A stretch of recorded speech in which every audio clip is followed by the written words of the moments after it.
Hey everybody, and Hi. welcome back. Jeanette and I were back live in the prep kitchen here at the Rachael Ray Show. For those of you who watched us last week, we're very excited to be back. Yes, thank you. We had so much fun. We had so much fun doing We had it. a great reaction, so Definitely. thank you so much for watching. Today, we're back in the kitchen. We're making some food on fire. I'm a little nervous, I'm not going to lie. I'm pretty excited about it. I love playing with He likes fire. to play with fire. Jeanette's a little bit nervous about it. But we have a bunch of really cool safety tips for you guys, and we're going to teach you how to flambe, which is a really fun thing to do. Definitely. But it does take a little technique. Yeah, so before we go, I am Jeanette, and if you watched Friday, you remember my coworker and lovely dear friend Grant. You recognize him from all his really creative segments on the show. And we are back for our second installment of Facebook Live. And we heard from so many of you on Friday, and I feel like we made some new friends along the way. And we're ready to meet some more of you today. So comment below. Hey, how's it going? Where you're from? Any kind of recipe suggestions? Have you guys flambéed before? Any burning food questions you may have just in general? Yes. So we're gonna probably get things kicked off. Yeah, before we start cooking anything, we want to go over a few safety tips because, like I said, flambéing is really fun, but there are a few things that you need to know. So not only is Jeanette our resident watermelon carver and toastess with the mostest. Oh, thank you. She's also a resident fire safety expert. I am now the fire safety expert, yes. So a few key things about when you're flambéing is I'm going to say, you see it in restaurants, you see chefs do it, you see it on TV all the time. But if you're going to do it at home, it's super impressive for your guests. But you might want to clear the kids and the critters out of the kitchen first.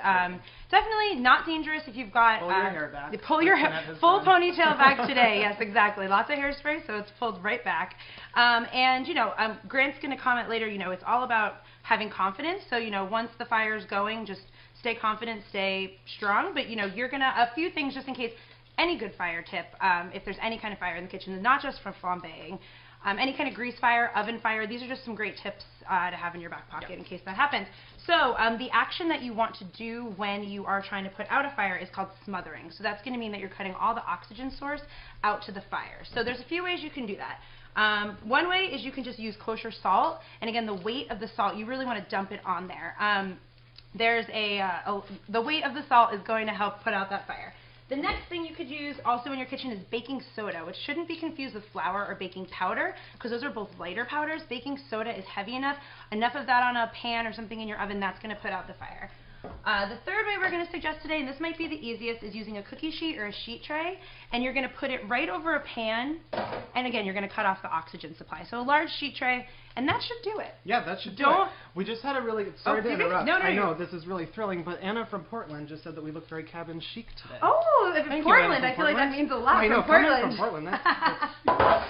One last thing. Those are three great things. So if you're going to smother a fire, either a pan, salt, or some baking soda, not powder. Or if you have one of these sitting around, these are a great thing to have on hand. You can get it at the hardware store or the grocery store. But you want to make sure you pick up a dry fire extinguisher, one that doesn't have any water, because like Jeanette said, water and kitchen fires are not compatible. No good. So we're going to keep this on the back counter. Just right back there. We have another Facebook comment just came in. Susan, our friend Andrew's mom.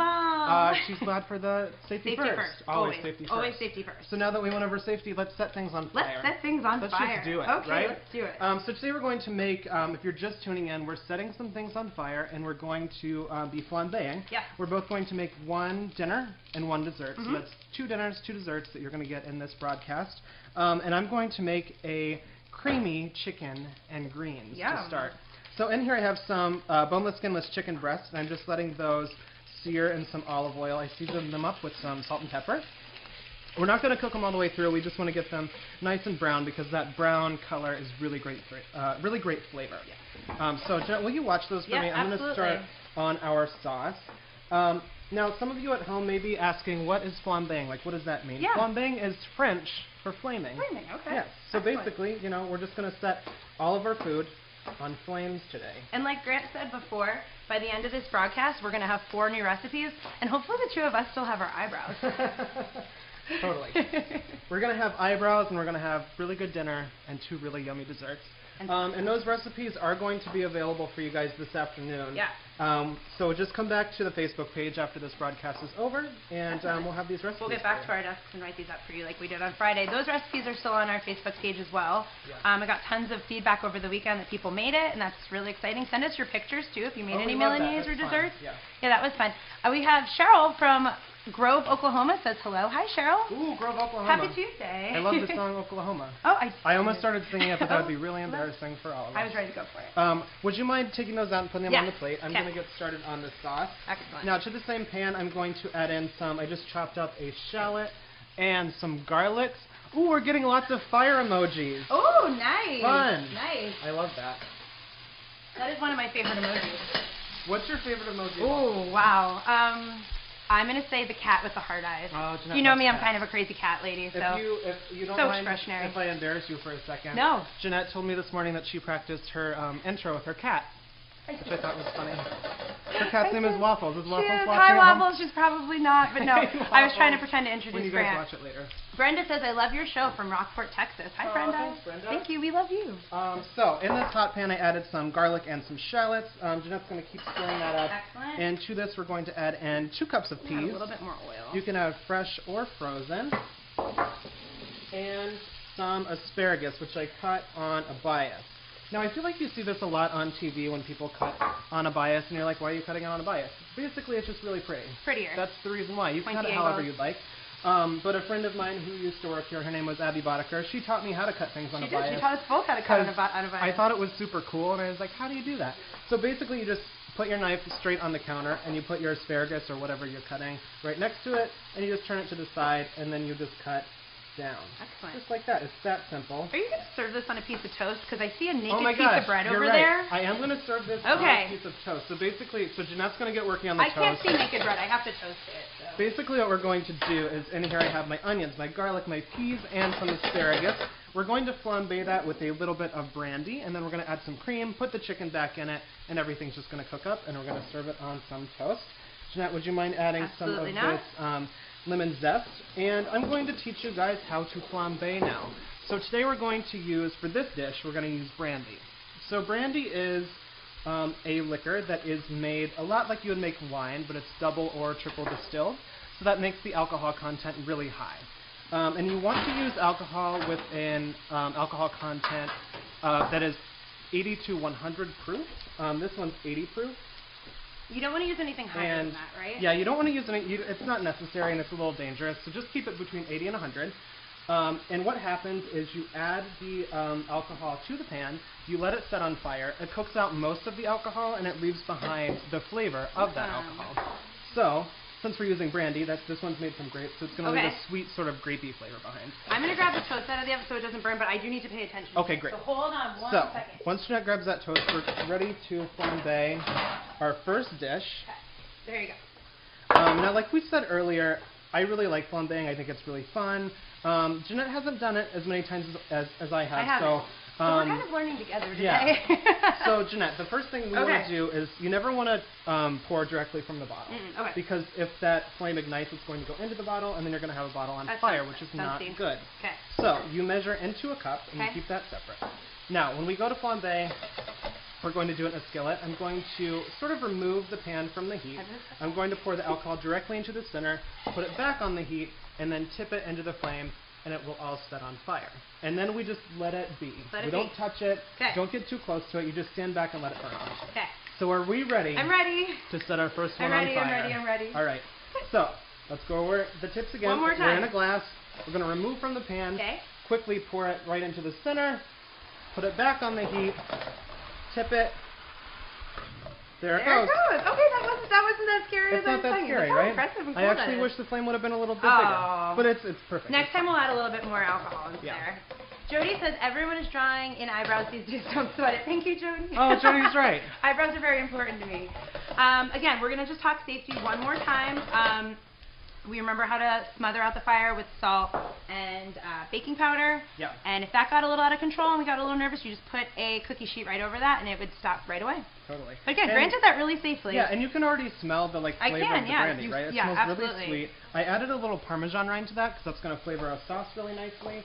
And now I'm just going to put in a big old pint of cream. Okay. I know it sounds like a lot, but you know, this is a very special dish. Sounds We're really flambeing. good. Exactly. So for you guys who are just now tuning in, today we're making some food on fire. We just set this one on fire with a little bit of brandy. And in here I have some peas, some asparagus, some onions, some garlic, a Parmesan rind. I'm adding back in the chicken. And we're just going to let this simmer over a really, really low heat. Vicky from Canada said that this dish looks yum-o. Ooh, Hi, thanks, Vicky.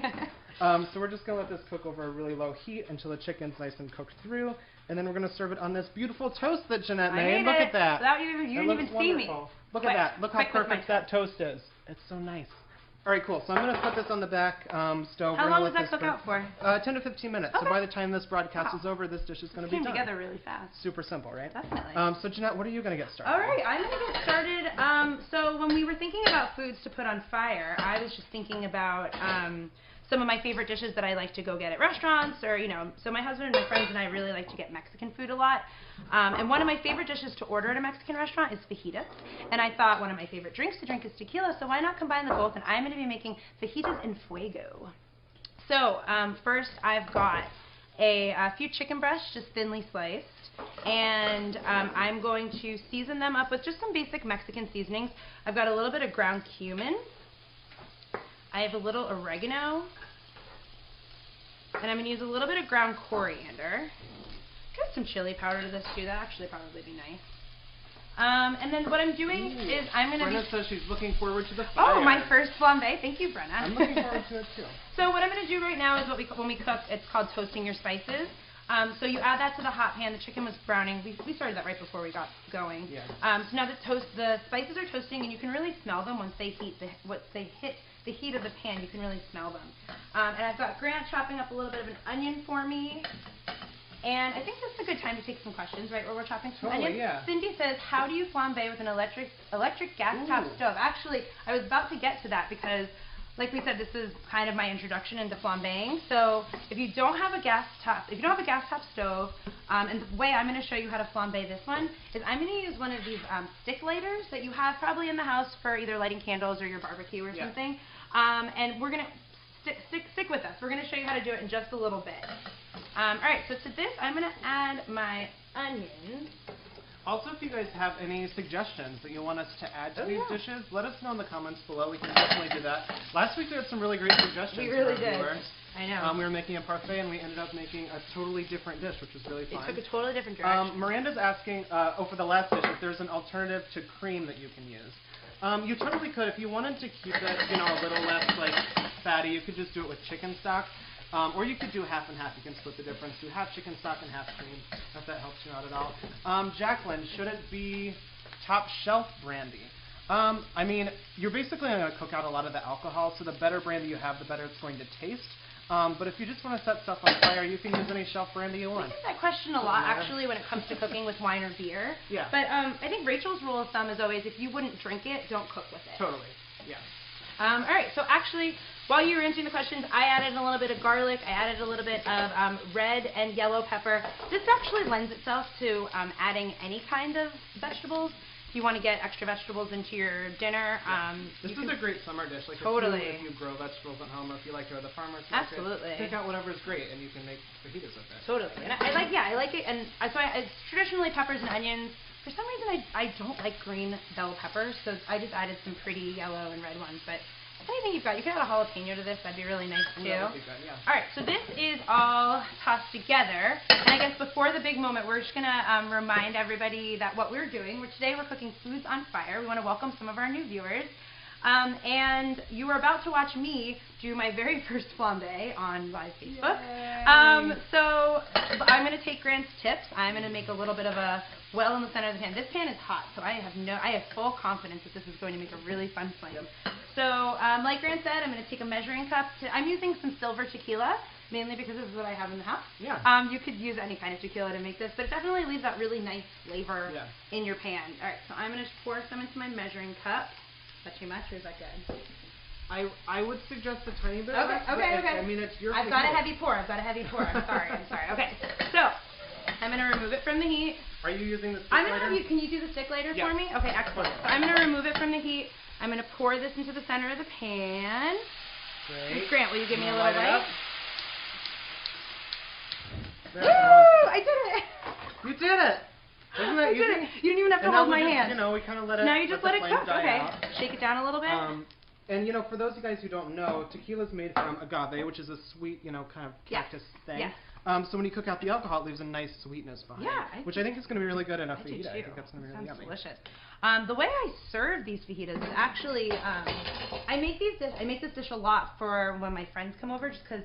You know how Rachel's always making like sloppy Joe bars and taco bars and different things. I like when my friends come over for it to be really interactive. Yeah. So all I do is I put out this kind of tray, and on here fajitas are traditionally served with some flour tortillas. So I have flour tortillas. You can use corn if you're gluten free. I just char them up right over the gas stove. Again, if you have electric, you can just pop them under the broiler or into a pan. And then I'm going to serve these today with a little bit of rice. Grant, if you wouldn't mind just throwing some of that on that platter. And if you guys have any cooking questions at home, please let us know. We love when the questions roll in. We're here to answer your questions. Did you have a bowl of answers for breakfast again today? I did. I always do. So the way I serve this at home is I normally do a little bit of rice and quinoa, depending, you know, I'm super into quinoa. And then I just serve it with my my fajitas. I do a little bit of pickled jalapeno. I thinly slice up some lettuce. I do a little bit of homemade pico de gallo, some avocados, a little bit of sour cream, and a little bit of lime. And why I like this is because you can make it into the fajita. You can do it in a taco. You can also make a little bit of like a taco bowl, and that's always really nice. Yeah, that's fun. So if you're not eating tons of carbs at that point, just really versatile. That's a good, like, I'm going to go home and watch Netflix dinner. Totally. You know? And just put it in a bowl. Make a big bowl of Mexican food. I know. I don't know if you just saw that comment, but James says that Jeanette is so courageous. Oh, great thank job. you. I agree, James. That was very courageous. And you did a great job for your very first time. Thank you. I know. You're such a great student. Hi from Pace, Florida. Love our show. Hi, Marty. Hi, Pace, Florida. Hi, Pace, Florida. Love Florida. Excellent. All right, so let's clear some of this out of the way. So Grant's plating that fajita up. Should we give it a little taste? Yeah, I think so. I'm hungry. Here, got some looks forks. Good. Excellent. Looks really nice. Let's taste that up. Eric from Lubbock, Texas wants to shout out, I love your show. Hi. Hi, Eric. Nice. From Texas. How's it? Oh, really good. That's really good. I love it. It's really nice. And the tequila does have, like, you can still taste it, but it's not like a harsh alcohol flavor. It's just nice and mellow. It's good. I love that. I now have a mouthful of food. Very good, Jeanette. I love this dish. Awesome. Are we ready to make some dessert? I think it's time for dessert. What do you guys think? Yeah. I think so. Too. You know he's like the master of dessert, so I'm always excited to see what he makes. Will you give me your lighter? Yeah, absolutely. For some reason the stove isn't turning on. Which is ironic, because they were supposed to be playing with fire. So today we're going to make a pineappled Foster, so keep that in mind. If you guys want to add anything to this, let us know. In here I have some butter that I've melted down. Cheyenne is asking Jeanette how you make your pico. Jeanette's... how do I make my pico? I just do some tomato. I take the seeds out, a little bit of red onion, some lime juice, a jalapeno, a little cilantro, maybe a little bit of olive oil. Stir it up. I actually make it the night before. It sits and gets really nice. Huma says, hello from Burr Ridge. Hi, Huma. Ooh, Burr Ridge. Burr.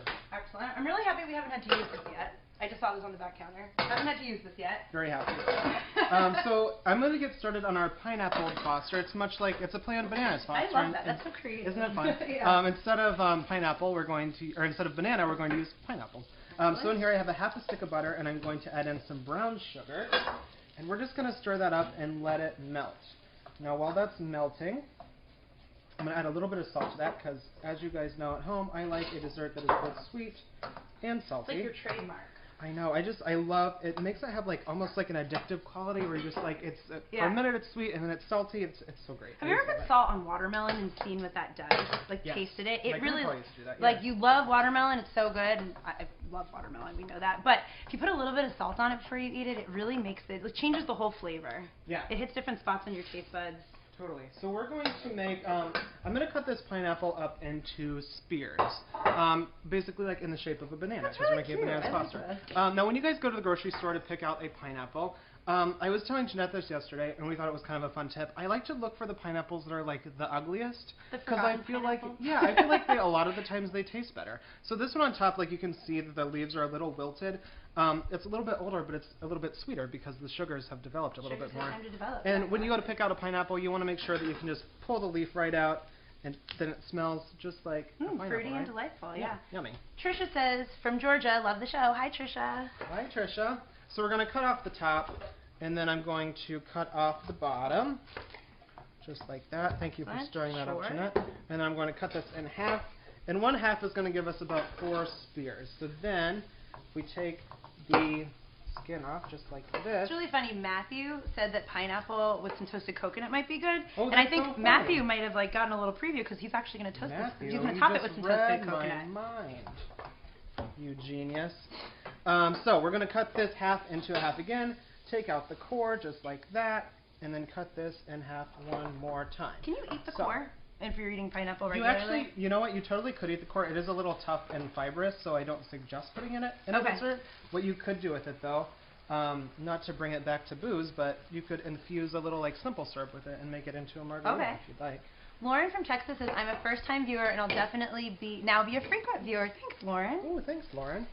Thanks for watching. We're having too much fun making these videos, I think. So we're just going to let these guys cook up a little bit in our syrup, and we're going to flambe it with a little bit of rum. That's right. Lydia wants to know some vegan options. Jeanette, is this vegan? I'm not as familiar with it. There's butter in it. You could probably do this with butter? some coconut oil or something, or a little Earth Balance, which is some vegan butter. I have a few vegan best friends, so I tend to know how to. I always defer to Jeanette when we have vegan questions. Exactly. I'm the opposite of a vegan, I think.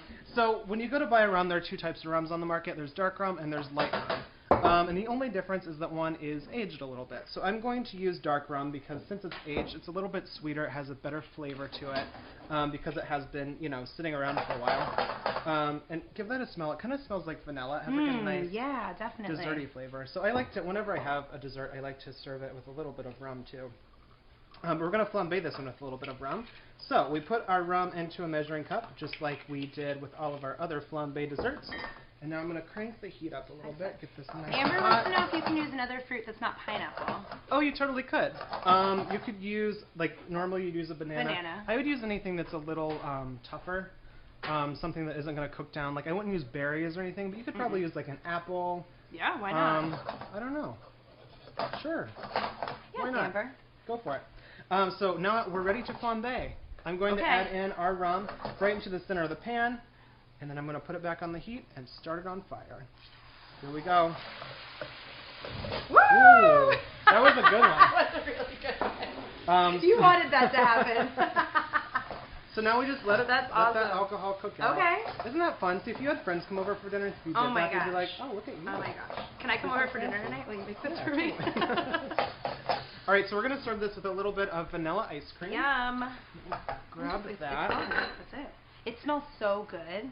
Does that smell nice? Yeah. When the rum cooks out, it has that a really, really sweet, different like I said, flavor than you could kind of probably get from using anything else, like rum extract. Like this adds a totally another dimension. Totally, yeah. We want to welcome our new viewers. Hi, everybody.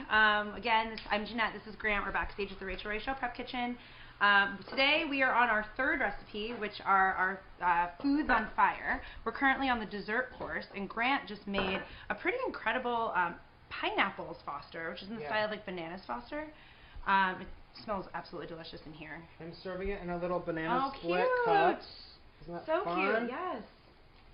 And then what I like to do is you just put the ice cream right on top of that. Can I top it with some coconut? I'm going to put a little bit of this sauce in it too. Yummy. Look at that. It's I'm going to want to try this one. Do we have spoons? We do some. The sauce is nice and warm. Wow. It's going to melt the ice cream down a little bit. Miranda says chipotle maple nuts would be nice on top. She's right. Ooh, that sounds good. That sounds really good. I love that. I love that play on, kind of sweet and savory. All right, we ready for some coconut? So top it with some coconut. Look at that. Isn't that beautiful? So adorable. It's fun. And it's super easy. That came together in just a few minutes, right? Yeah, here. Let's try it. Can we try it? Yeah, totally. Some ice creams, pineapple. Oh my god, that's really good. Jennifer wants smell-o-vision. Jennifer, we wish you were here because that is so rich and delicious, and it took. You saw that whole dessert come together right before our eyes. Totally. I think we might be ready to plate our chicken too. Awesome. We have a bunch of herbs back there. If you guys have any suggestions on what herbs to put on top of our chicken dish, let's ask everybody. We've got some chives. We've got some mint. We've got parsley, and we have basil. What do you guys want to see go on top of the chicken dish? So this is our chicken when it's all I'm gonna slide this back here. I'm going to grab a spoon. So I have Jeanette's beautiful toast on this plate right here. I'm just going to top it with a little bit of our creamy peas and asparagus. I like serving it over the bread because it's a really nice starch and you didn't have to do very much work. You didn't have to roast any potatoes or. I was thinking that too. I was like, this would be great to serve with mashed potatoes, but who wants to make mashed potatoes? That's another pot to dirty. Yeah. And this gravy is so good. So you just want to make sure that people are eating it. Awesome. Has anybody picked any herbs? And then I'm just going to plate... Pepperoni. Desi wants pepperoni. You know what, Desi? That's a great... He wants chives-a-roni. I don't know if we have any pepperoni today, so let's go with chives. We've got chives. Here, I'll chop these. Look at that. We have our toast right over, or chicken right over our toast with the creamy peas, and it has a nice Parmesan flavor in it, too. Carmen suggests rosemary, which is ironic because that's the one herb that we don't have back there, but it's a great suggestion, Carmen. Maybe next one. All right, these are for Desi. Can I top them? Totally. Put those right on top. Doesn't that look yummy? That is beautiful. That came together so quick. I'm really impressed. This is a wonderful dinner that you guys can have tonight. I am coming for dinner. Creamy chicken and peas and a pineapple Foster that's been flambéed. Jeanette, you have one last dessert. I have one last dessert. Yeah. Cool. Dessert's not normally my thing. Dessert's normally Grant's thing. But when it came to coming up with ideas for food to set on fire, I was walking through the grocery store the other day and I actually saw that it was finally cherry season. And summer's my favorite season, so I was so happy to finally see some cherries in the produce section. And so I thought, I'm a big fan of cherries royale, which is a really, really yummy dessert. And I knew that was one that you set on fire. And I thought, I was reading a few recipes and a few cookbooks, and I was like, cherries royale actually sounds like the base of my favorite cocktail, which is a Manhattan. That's such a good idea. I thought that I would do some cherries royale in the style of a Manhattan martini. So first, I have some melted butter, which I was melting while Grant was making his dessert.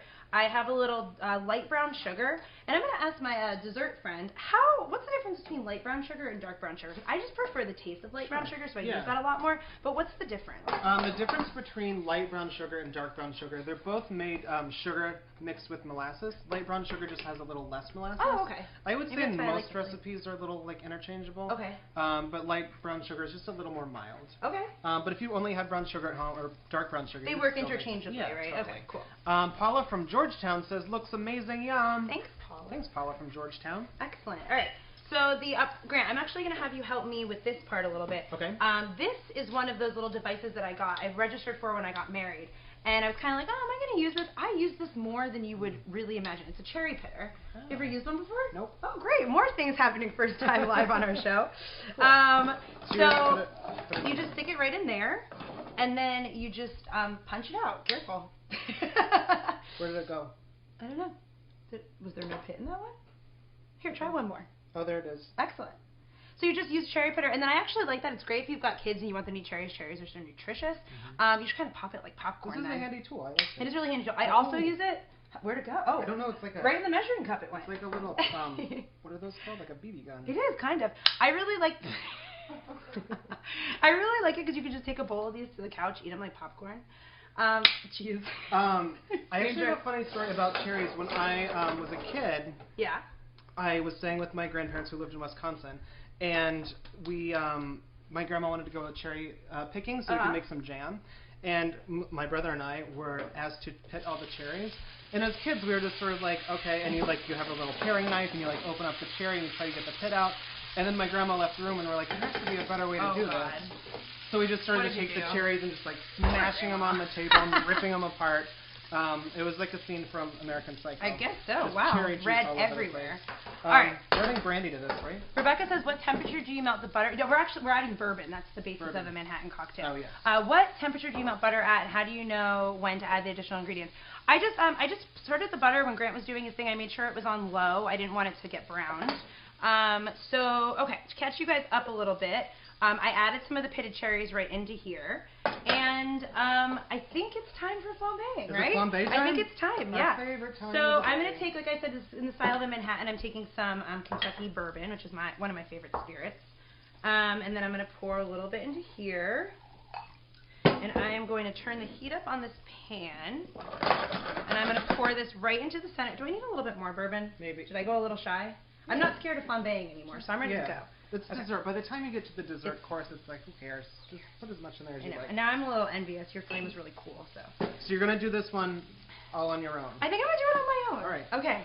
I'll stand back and watch. You've got me? All right. So I am going to poured it into a measuring cup. Yep. I'm going to remove it from the flame. I'm going to pour it in the center. I'm going to put it back over the flame, and I'm going to tip it. Ooh, I did it! Yeah. That was a good one. It was a good one. That was nice. Awesome. Jacqueline says, can I use frozen cherries? Absolutely. Just Totally, make sure yeah. that they're thawed. Throw them in the fridge for a few hours before. And then Matthew says, hi from Washington State. Hi, Matthew. Hi, Washington State. He's from the whole state. It's still going. The entire state of Washington. I'm going to grab my ice cream. Like Grant. Go. I'm going to serve this over some vanilla ice cream, which I plated up so lovely. And now I'm going to, I guess I'm really excited by playing with fire. I'm not quite done playing with fire. You guys know when Rachel's husband John comes all the time, he makes all these really awesome cocktails. Yeah. And so I've picked up a few things from him over the years, and I've watched him make a few cocktails that at the end he took either a lemon or an orange rind, and he kind of, before he served it, he kind of extracted the essential oils that live in the skin, and it makes this kind of fun presentation. So I'm going to try this and see. I think it'll make a nice presentation around our Cherries Jubilee here in the Manhattan side. I think that's done. What do you think? Yeah, totally. It looks nice and caramely. So gooey it's almost caramely. like cherries and caramel. Yeah, which is so fun. good. Barbara Pippo says, I'm going to do this. Awesome. Great, Barbara. Thanks, Barbara. Send us pictures. Yeah, that looks awesome. That does look really good. This is a great use of, cherries when they're... Absolutely. Not only are they, better tasting when they're in season, but they're a lot cheaper. They are really, they're on sale everywhere this week, actually. I was at the grocery store the other day. Okay. So I'm going to try this. I'm going to try this little technique that I learned from John Cusmano. Those are whistling at us.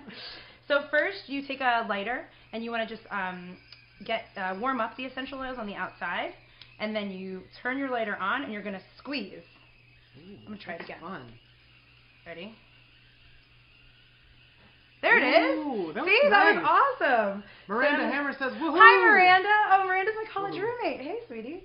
All right, so I'm going to rub this around the rim, and then I'm just going to drop it in. It kind of looks like a martini, a Manhattan cocktail, right? And do you smell that essential orange oil? It's really nice. Yeah. Cheyenne has a question for you. Cheyenne says, Grant, where in Wisconsin do you go cherry picking? My grandparents lived in...